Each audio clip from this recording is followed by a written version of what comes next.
Pemirsa, Partai Nasdem resmi menyatakan dukungannya kepada Basuki Cahayapurnama atau Ahok untuk maju sebagai calon gubernur dalam Pilkada DKI 2017. Ahok pun menyambut baik dukungan Partai Nasdem atas dirinya. Ahok menyatakan siap bekerja untuk memenuhi harapan Partai Nasdem. Pernyataan dukungan Partai Nasdem disampaikan pengurus Nasdem DPD DKI Jakarta pada Jumat pagi. Nasdem melihat Ahok merupakan kader bangsa yang memiliki potensi untuk membawa kemajuan DKI Jakarta. Partai Nasdem menyatakan siap mendukung Ahok sebagai calon gubernur dalam bentuk ataupun jalur apapun, baik independen maupun jalur partai politik. Sementara itu, Gubernur DKI Jakarta Basuki Cahayapurnama atau Ahok menyambut baik dukungan Partai Nasdem atas dirinya. Ahok mengaku sudah sejak lama menjalin komunikasi dengan Partai Nasdem. Ahok mengingatkan bahwa dirinya juga merupakan salah satu dari 45 deklarator Ormas Nasdem. Terkait dengan Pilgub 2017 nanti, Ahok menyatakan dirinya akan tetap berdiri bersama teman Ahok. Namun Ahok tetap menyambut baik dukungan Partai Nasdem yang siap mendukung lewat jalur apapun. Yang pasti Ahok telah membuktikan dirinya bekerja secara baik. Dan tidak ada masalah-masalah serius, masalah hukum, masalah-masalah serius berkaitan dengan kepemimpinan beliau. Dan itu Nasdem sebagai partai untuk membangun restorasi Indonesia itu tentunya melihat orang-orang yang punya komitmen untuk membangun bangsa negara, khususnya Ahok membangun DKI. Menurut saya kita semua sepakat bahwa bagus. Tapi sikap ya kita terima kasih kalau betul Nasdem dukung, ya saya terima kasih ya. Tentu saja juga saya terima kasih pada orang ngomongin KTP. Jadi Nasdem saya nggak tahu mereka atau dukung teman Ahok atau apa, saya nggak tahu. Tapi yang pasti saya sama Nasdem memang dekat. Kita harapkan apa yang jadi harapan Nasdem untuk Gubernur DKI ya bisa saya penuhi. Sementara itu, Wakil Ketua DPRD DKI Jakarta Abraham Lunggana atau Lulung mengaku akan mencalonkan diri sebagai calon gubernur atau calon wakil gubernur dalam Pilkada DKI 2017. Lulung mengatakan pencalonannya diusung DPW Partai Persatuan Pembangunan DKI Jakarta. Menurut Lulung, ia akan mencalonkan diri bersama pasangan dari partai-partai yang nantinya berkoalisi dengan P3. Lulung menyebut ada sejumlah partai yang sudah sering duduk bersama, yakni Hanura, PKS, dan Gerindra. Lulung juga menambahkan akan mengusung visi misi percepatan pembangunan di Jakarta dari segala aspek kehidupan.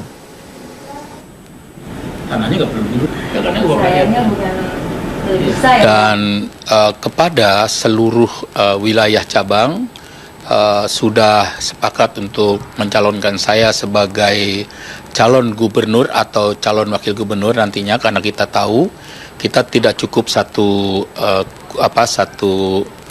calon, karena persyaratannya itu adalah 20 kursi 15%. Oleh karenanya saya akan melakukan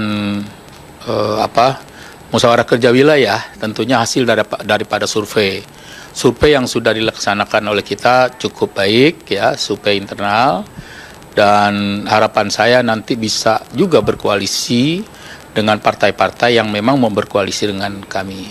Justru nanti tinggal namanya apa gitu ya, koalisi namanya apa. Sementara sih kita koalisinya namanya Ikhlas, Ikhtiar lawan Ahok sekarang gitu. Sejumlah nama mulai mewarnai bursa calon gubernur DKI Jakarta. Dari beberapa nama yang muncul sebagai penantang Ahok, sebagian diantaranya adalah nama baru dalam pentas politik. pertarungan politik untuk merebut posisi nomor 1 di DKI Jakarta baru akan digelar setahun ke depan. Namun konstelasi politik menuju pemilihan gubernur DKI sudah mulai menghangat. Sejumlah nama mulai muncul dan menyatakan kesediaan untuk maju dalam pertarungan pemilihan gubernur dan wakil gubernur menantang Basuki Cahayapurnama atau Ahok yang jauh-jauh hari menyatakan akan kembali maju. Beberapa di antaranya adalah sosok muda dan baru dalam pentas politik, namun ada juga yang sudah sangat memiliki pengalaman dalam birokrasi. Ada nama musisi Ahmad Dhani yang menyatakan kesiapannya untuk maju sebagai gubernur DKI Jakarta setelah mendapat dukungan dari Partai Kebangkitan Bangsa. Memang PKB maunya saya menjadi gubernur DKI untuk lebih bisa selain mensejahterakan masyarakat Jakarta dan terutama warga Nahdien, karena saya adalah kader dari NU. Nama lain yang juga siap menghadapi Basuki Cahayapurnama atau Ahok adalah Sandiaga Uno yang diusung Partai Gerindra. Sandiaga Uno yang selama ini dikenal sebagai pengusaha muda yang sukses, rela pensiun dari dunia bisnis yang lama digelutinya untuk maju memimpin Jakarta.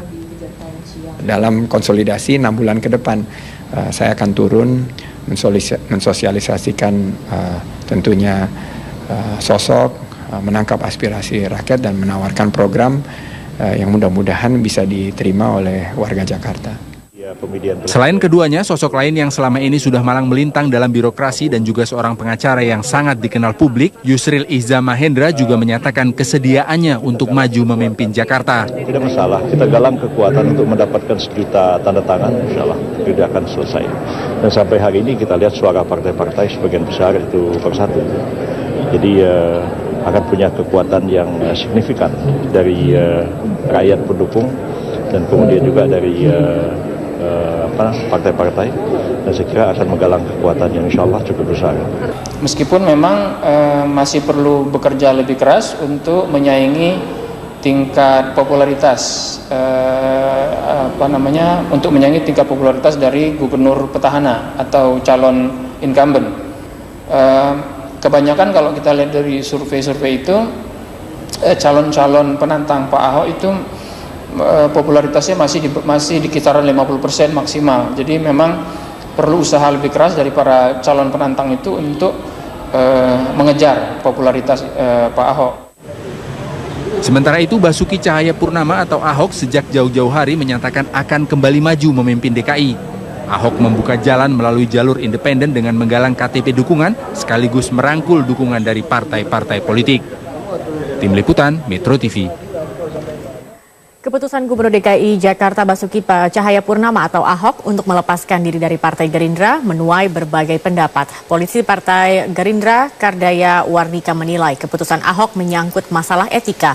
Meski demikian, Kardaya mengatakan tidak masalah jika ada partai lain yang berniat menyunting Ahok. Pak Ahok yang lepas dari Gerindra ya, saya melihatnya itu kan lepas atau tidak lepas itu masalah etika gitu ya. Nah, kalau menurut saya sih masalah etika dulu katakanlah diusung, lalu setelah diusung itu lalu melepaskan diri. Nah, rakyat yang bisa menilailah etika, karena namanya pemimpin itu termasuk juga kepemimpinan itu didudukkan dengan etika gitu.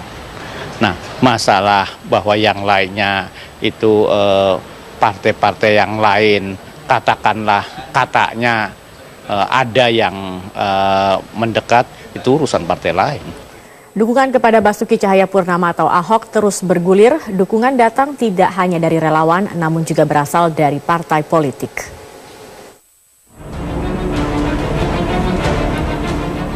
...2017 akan menjadi tahun penentu bagi warga Jakarta untuk kembali memilih pemimpin mereka. Gerakan relawan pendukung Ahok pun bermunculan. Meski pro kontra terhadap kepemimpinan Ahok terus bergulir, namun teman Ahok sejauh ini telah berhasil mengumpulkan 650.000 KTP untuk mendukung Ahok. Dukungan atas Ahok juga dilakukan oleh Partai Nasdem.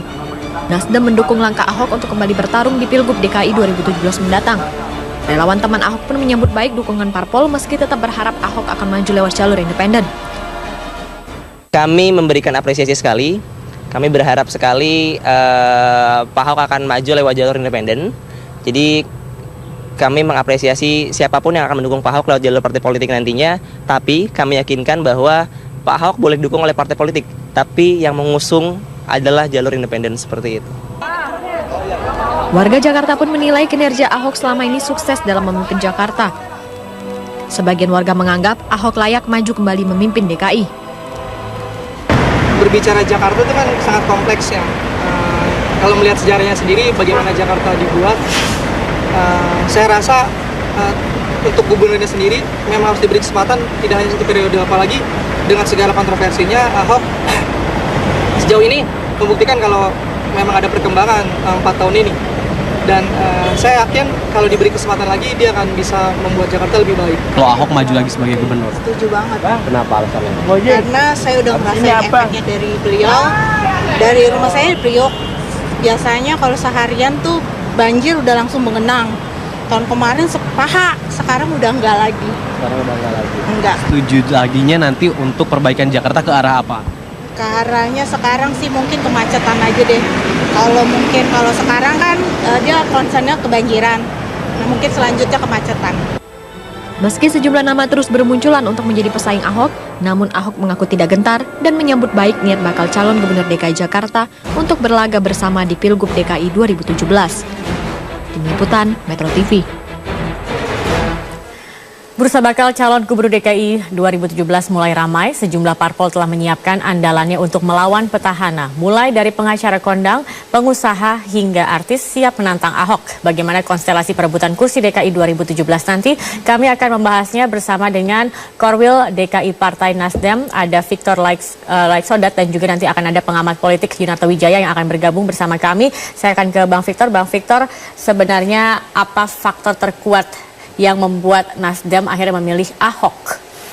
Ya, yang pertama bahwa kita semua pasti ngerti bahwa di saat kepemimpinan Ahok saat ini, Jakarta banyak berubah. Kita lihat bahwa situasi banjir, musim hujan seperti ini, biasanya DKI mengalami kebanjiran yang luar biasa. Tapi kita tahu sampai saat ini memang banjir hampir pasti di beberapa tempat yang menurut saya sangat kecil dibandingkan kepemimpinan gubernur-gubernur sebelumnya. Kerjanya nyata. Ya, yang kedua, infrastruktur dibangun secara baik.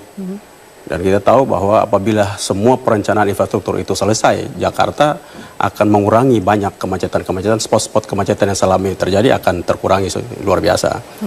Dan ini kita yakin bahwa Ahok mempunyai integritas dan kompetensi sebagai seorang pemimpin khusus untuk DKI yang begitu kompleksitas masalahnya. Karena itu membutuhkan orang-orang yang secara totalitas mempersembahkan dirinya, pikirannya, tenaganya, waktunya untuk secara totalitas membangun daerah ini. Dan itu tidak mudah. Dan kami melihat Ahok luar biasa, punya kekurangan-kekurangan, tetapi menurut saya pada saat seperti ini, yang pasti pemimpin itu dia harus jujur, terbuka, tidak korup, menyampaikan apa adanya. Dan itu menurut saya pertimbangannya apa, Bang? Setelah sekian lama Ahok juga sudah mulai berusaha mengumpulkan tanda tangan melalui jalur independen. Kenapa baru sekarang akhirnya Nasdem menyatakan diri? Ya, tentunya apa pertimbangannya? 2017 itu baru konsultasi politik DKI. Dan memang tahapan sekarang adalah tahapan untuk mempersiapkan pencalonan. Karena itu mulai Partai Nasdem dengan tim 7 yang dibentuk menyiapkan diri, dan salah satu 2017 itu dari DKI itu akan mulai melakukan ada konsultasi politik. Nah, karena itu kami melihat, mencermati dengan baik kinerja dari saudara Ahok sebagai Gubernur DKI, cukup layak untuk Nasdem mencalonkan beliau. Oke, baik. Bang Victor, nanti kita lanjutkan kembali. Kami harus jeda dulu pemirsa. Setelah ini kami masih akan melanjutkan perbincangan ini. Dan juga kami ingin tahu bagaimana sikap Partai Nasdem jika nanti Ahok tetap memilih melalui jalur independen. Tetap bersama kami di Metro hari ini. Baik, pemirsa, kami akan kembali melanjutkan perbincangan ini. Sudah bergabung bersama kami di studio Metro TV Yunarto Wijaya, pengamat politik. Selamat sore, Mas Toto. Selamat sore. Oke, kita tadi sudah melihat hari ini sudah ada deklarasi dari Partai Nasdem yang mendukung Ahok sebagai calon Gubernur DKI Jakarta. Sebenarnya kalau melihat dukungan kepada Ahok ini memang sudah ada banyak teman relawan atau teman-teman Ahok juga segala macam. Ini kalau Anda melihat, apakah Ahok memang merupakan sosok yang paling cukup kuat sendiri dalam konstelasi politik untuk Cagup DKI Jakarta? Iya, fenomena incumbent selalu menjadi epicentrum dari analisis mengenai elektabilitas menuju pilkada. Ada yang misalnya kemudian membandingkan elektabilitas Ahok pada saat ini dengan survei ketika setahun menjelang pilkada gubernur tahun 2012. Ada yang mengatakan peluang Ahok ini bisa berbahaya seperti Foke. Ketika dulu juga Foke di survei selalu paling tinggi. Dan memang sudah menjadi rahasia umum bahwa incumbent biasanya akan memiliki keunggulan dari sisi popularitas. Tapi yang tidak dibaca secara lebih jeli oleh orang-orang yang beranggapan seperti itu adalah variabel utamanya bukan elektabilitas untuk seorang incumbent, tetapi tingkat kepuasan publik atau approval rating terhadap orang tersebut. Foke dulu dalam survei setahun terakhir itu tidak pernah mencapai angka 50% dalam konteks kepuasan publik atau approval rating. Ahok itu di atas 60% kalau kita baca dari 3 atau 4 survei selama beberapa bulan terakhir. Jadi yang ingin saya katakan, memang Ahok memiliki modal kuat bukan dalam konteks elektabilitas peringkat 1 yang itu biasa dimiliki oleh hampir setiap incumbent, tapi tingkat kepuasan publik yang berbeda dengan apa yang didapatkan oleh Voke dalam survei setahun terakhir.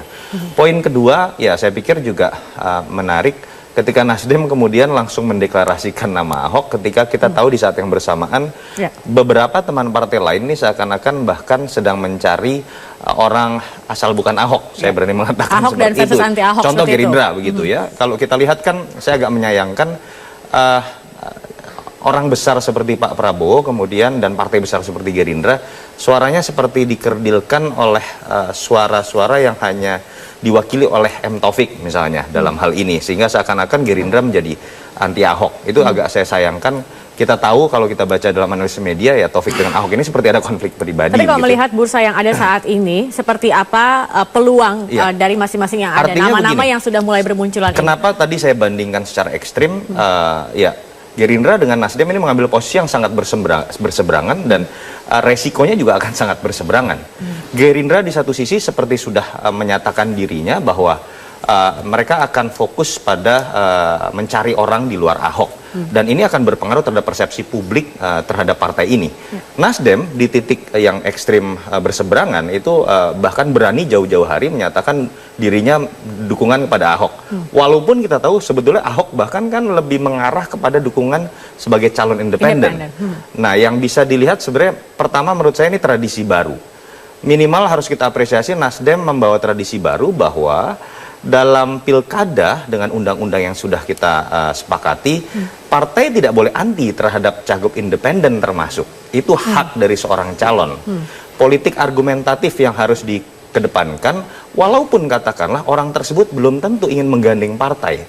Dan ini menurut saya sebuah tradisi baru yang menempatkan seorang calon pada posisi yang tepat dalam sistem presidensial, yaitu dalam pilkada, dalam pilpres, yang menjadi epicentrum itu bukan partai. Jangan kemudian partai merasa dirinya adalah sosok dari variabel paling penting, tetapi adalah sosok tersebut. Sehingga Nasdem saya pikir moga-moga ya ada beberapa partai lain yang juga akan melihat gaya Ahok berpolitik dengan menggunakan teman-teman yang menginginkan dia maju sebagai calon independen itu sebagai sebuah hal yang biasa saja. Kalau begitu bagaimana Nasdem seandainya nanti Ahok ternyata memilih dengan jalur independen? Sikapnya akan seperti apa dan posisinya akan di mana ini Nasdem sendiri? Ya, yang pertama ini bukan pertama kali Nasdem bersama dengan calon perseorangan, calon independen. Kami pada saat pilkada serentak 2015 yang lalu, kami mencalonkan bersama-sama dengan calon incumbent 5 orang dan kami memenangkan itu. Bersama-sama dengan masyarakat, kami memenangkan pilkada tersebut. Dan saat ini untuk yang ke-6 kali dengan DKI. Jadi tidak ada masalah sebenarnya. Bagi Nasdem bukan masalah mencalonkan diri lewat partai politik atau lewat independen. Itu tidak boleh ada garis yang tegas untuk memisahkan seolah-olah pride partai politik atau pride dari independen ini lebih terhormat kalau lewat itu. Nggak ada masalah. Sebenarnya target kita adalah kita mencalonkan seorang dan memenangkan dia agar dia mampu membangun bangsa dan negara, membangun rakyatnya secara baik. Keyakinan itulah yang membuat kita tidak ada masalah, tidak ada pride untuk kita mencalonkan whatever siapa yang mencalonkan. Tapi kita bersama-sama bekerja agar yang bersangkutan menang dan dia berjanji untuk bekerja secara serius, seluruh tenaganya, semua totalitasnya untuk kepentingan rakyat. Kemudian apa juga usaha dari Nasdem sendiri, dari Partai Nasdem sendiri untuk mendukung atau membuat Ahok ini naik? Dan juga bagaimana suara saat ini untuk Partai Nasdem di Jakarta sendiri? Pastinya tentu bersama-sama dengan teman-teman partai politik yang akan bergabung tentunya. Kita harapkan akan terus bergabung partai-partai politik. Dan menurut saya terbuka lebar dan politik itu tidak statis. Dia sangat cair. Yang kedua, kita terus mendorong agar teman-teman Ahok itu dengan Nasdem hari ini bergabung. Seluruh kader Nasdem yang berKTP DKI, semuanya kami wajibkan untuk mencari teman-teman yang lain agar bergabung bersama dengan teman-teman Ahok yang saat ini. Menurut saya kalau itu sampai dengan jumlah 1 juta orang dukungan itu pada saat nanti bulan Mei atau Juni, menurut saya itu sangat bagus. Mas Soto, kalau kita lihat suara Nasdem di Jakarta tampaknya tidak begitu besar dari sejumlah survei yang ada. Apakah ini juga akan berpengaruh juga nantinya? Poinnya begini, kalau menurut saya pertama values yang bisa kita tarik sebagai bentuk pendidikan politik ya. Yang menarik adalah ketika di sini kan ada simbiosis mutualisme lah saya lihat. Dari sisi Ahok yang ingin memberikan pendidikan politik di awal bahwa saya mungkin saja maju menjadi cagup independen, itu menunjukkan bahwa beliau ingin maju tanpa keterikatan dan tunduk kepada politik transaksional dengan partai, seperti yang kita sudah sering dengar. Sehingga andai kata pun ada partai yang ingin mendukung dalam konteks sederajat, bukan dalam konteks politik transaksional. Dan kemudian ada gayung bersambut. Ada partai Nasdem yang berani kemudian dengan kerelaan jauh-jauh hari menyatakan dirinya mendukung Ahok. Saya baca secara tersirat, andai kata pun Ahok menjadi calon independen akan tetap didukung. Artinya apa? Di sini partai menempatkan dirinya secara lebih rasional, bukan pihak yang paling penting yang seringkali berujung kepada politik transaksional seperti mahar misalnya. Ini saya pikir sejalan dengan misalnya sering digembar-gembarkan oleh Nasdem terkait dengan pencalonan tanpa mahar misalnya. Atau ada variabel kedua juga, koalisi tanpa syarat. Dalam arti dukungan politik ketika yang dipilih, yang didukung kalau sudah begitu, terpilih. apa keuntungannya bagi Nasdem?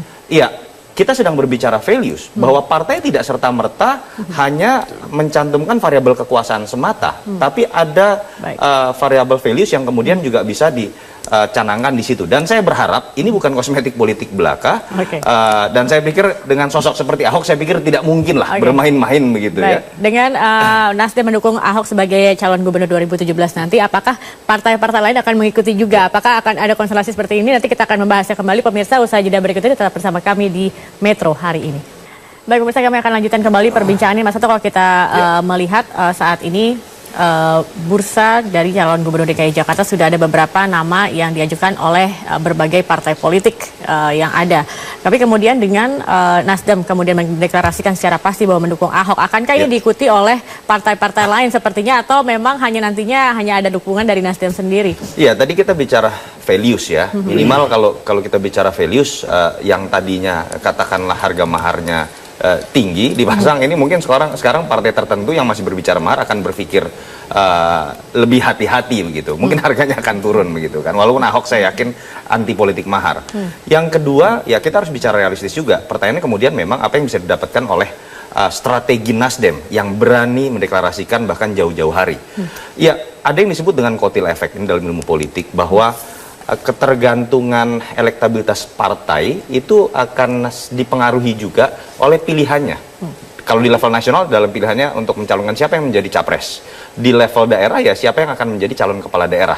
Dan ketika sosok tersebut diidentikan dengan partai tertentu dan kemudian berhasil terpilih, itu biasanya akan ikut mendongkrak juga elektabilitas dari parpol. Itu biasa dalam ilmu politik. Jadi saya pikir itu bonus yang mungkin bisa didapatkan ketika ada aspek values juga yang dikedepankan. Nah, bukan tidak mungkin saya pikir akan ada parpol-parpol yang juga berpikir hal yang sama. Karena detik ini sebetulnya Ahok kan tidak bisa diklaim oleh partai manapun. Karena Ahok pada detik ini bukan kader parpol manapun.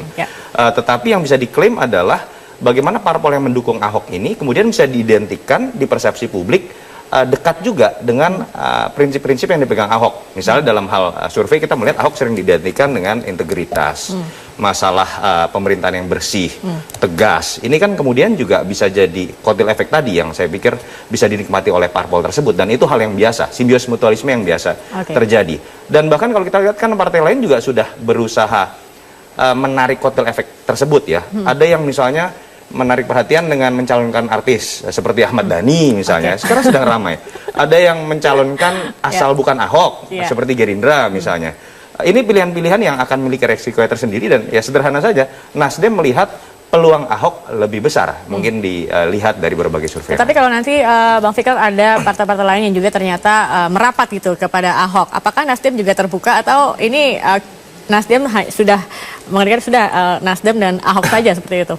Ya, yang pasti untuk kepentingan kepemimpinan di DKI kita harapkan semuanya mendukung Ahok bagus. Semua partai politik dukung Ahok bagus. Jadi independen, seluruh partai politik, Ahok aja sendiri bagus. Milihnya yes atau no. Itu bagus. Sudah terbuka tuh kan. Jadi saya pikir. Kemudian untuk pendamping Ahok sendiri bagaimana? Informasinya Nasdem sudah punya nama juga yang akan diajukan untuk menjadi wakil gubernur. Sebenarnya kita yakin terhadap Ahok. Jadi kalau ternyata Ahok memang cocok dengan siapapun, ya nggak ada masalah. Tidak ada spesifik dari Nasdem sendiri yang akan mengajukan nama? Tidak ada. Karena kami yakin kalau Ahok bekerja dengan baik, wakilnya itu yang dipilih pasti untuk membantu Ahok dalam pekerjaan-pekerjaan 5 tahun ke depan. untuk membangun Jakarta lebih hebat lagi menurut saya. Yang kedua, memang partai politik punya tanggung jawab moral. Dia mencalonkan siapapun punya tanggung jawab apabila kader ataupun siapapun yang dicalonkan itu berhasil bekerja secara baik, menjaga integritas dan komitmennya. Baik. Itu kan partai politik itu juga bagus. Seperti tadi Mas Toto sampaikan. Karena itu Partai Nasdem tidak bermain-main untuk itu. Punya resiko besar apabila ternyata kader yang dimajukan cenderung korup, cenderung menipu, janji-janji politiknya itu ternyata tidak terpenuhi, dan ini kan membahayakan partai ini. Oke, kalau kita lihat nanti 2017 sepertinya akan sangat seru sekali dengan nama-nama yang ada saat ini. Mas Toto, kalau melihat nanti akan seperti apa ini konstelasi politik dalam Pilgub 2017? Jakarta sudah memperlihatkan sebuah kejutan di tahun 2012. Artinya ada peristiwa tidak terduga yang kemudian bahkan berpengaruh sampai level nasional. Tanpa ada Pilkada DKI 2012, kita tidak melihat Jokowi menjadi presiden misalnya. Dan itu adalah sebuah eksperimen pendidikan politik yang luar biasa. Kita lihat bagaimana dulu maju seorang Jokowi dengan Ahok. Bahkan maju juga ex-presiden sebuah partai menengah, PKS dalam hal ini Hidayat Nur Wahid. Maju juga seorang pengamat politik di level nasional. Maju juga incumbent Said Foke yang disurvei awal-awal sangat kuat katakanlah.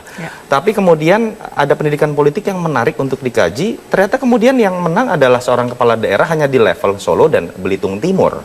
Artinya kekhawatiran kita mengenai rasionalitas pemilih yang selama ini tidak terbentuk itu terjawab di Jakarta, bahwa masyarakat asal disuguhkan oleh sebuah kampanye yang sifatnya positif, calon-calon yang memang memiliki track record itu juga bisa menjadi rasional. Itu yang menyebabkan saya agak kaget kalau ada beberapa partai masih menyorongkan nama-nama sekedar yang populer dan kontroversial, menyodorkan nama-nama yang sekedar memiliki ketokohan di level nasional di sektor tertentu. Itu terbukti tidak mempan menghadapi rasionalitas pemilih di masyarakat Jakarta. Dulu Hidayat Nur Wahid kurang terkenal apa di level nasional sebagai mantan calon presiden, bahkan tanda kutip yang dicalonkan begitu ya. Faisal Basri kurang terkenal apa sebagai seorang pengamat ekonomi di level nasional. Tapi yang membedakan adalah masyarakat Jakarta ini tidak kemudian sekedar melihat ketokohan, tapi mereka ingin bukti konkret dalam kaitannya dengan kerja Anda ke depan sebagai kepala daerah di Jakarta. Apa yang pernah Anda lakukan juga di bidang yang sama sebagai kepala daerah. Itu yang menyebabkan dari jualan ke-6 calon yang muncul di Jakarta, yang paling bisa terima adalah Jokowi yang punya bukti konkret di Solo dan Ahok yang punya bukti konkret di Belitung Timur. Itu rasionalitas pemilih yang muncul. Sayangnya beberapa partai kemudian tidak menyadari pembelajaran yang sudah diambil tahun 2012, malah lagi-lagi terjebak dalam perilaku pemahaman terhadap perilaku pemilih yang primitif. Artinya Nasdem yang bisa mengangkat dan bisa menangkap ini dengan baik. Menurut saya ini sebuah kecerdasan dalam membaca survei dan menangkap fenomena pemilih di Jakarta. Dengan melihat hal tersebut atau ya itu Mas Toto lah. Tapi yang pasti Nasdem itu realistis saja. Lihat seorang bekerja dengan serius, totalitas, ya itu common sense saja itu. Ya partai politik kan lihat seperti itu nggak perlu lagi. Kita sepakat aja. Entah kita setuju tidak setuju nggak suka sama Ahok, tetapi begitu kelihatan seseorang bekerja dengan luar biasa, totalitas yang luar biasa, pasti harus kita dukung. Nggak bisa. Untuk bangsa ini maju nggak boleh ada kebencian terhadap pribadi. Oke, baik. Terima kasih Bang Victor Laiskodat, Korwil DKI Partai Nasdem, dan juga Yunarto Wijaya, pengamat politik, telah bergabung bersama kami di Metro hari ini.